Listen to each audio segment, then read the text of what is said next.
He's had one real fight. He's had one real fight, and that was against Tommy Fury. And I give him credit for the performance he put up against Tommy Fury because at that point he'd been boxing for a handful of years and he was in with somebody who'd been boxing for much, much longer than him. I don't know what level that fight was. You could maybe say it was an area title level fight. But having said that, Fury hadn't really done enough in his pro career up until that point to really justify that tag if you look at who he'd been in with. But you could maybe say that it was an area level fight, and that is a good level. Anyone who, like us, who follows the sport, we love area title fights because they are if you're an area title champion, you are a really good fighter. So that's maybe where you could put that. And the fact that he managed to run Fury as close as he did and put him down and give him a good close fight, I thought was to his credit because Fury's been boxing much, much longer than him.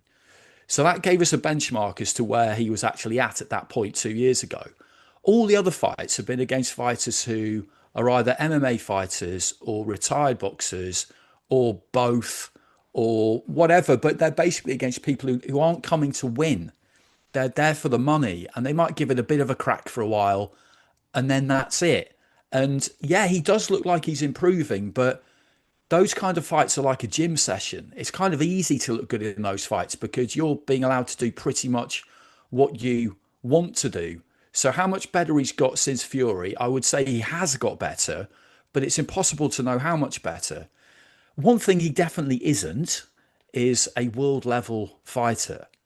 So when people talk about fights like Joshua and Usyk, the only possible way that they can happen is if they are either an exhibition and promoted as such, or there is an agreement in place, an arrangement in place between the two parties about what is going to happen. And what that would have to stipulate would be Anthony Joshua, Alexander Usyk, you're going to agree that we're going to go this many rounds and you're going to pull your punches and you're not going to hurt him. Because we all know if this was a fight on the level, something really, really bad could happen.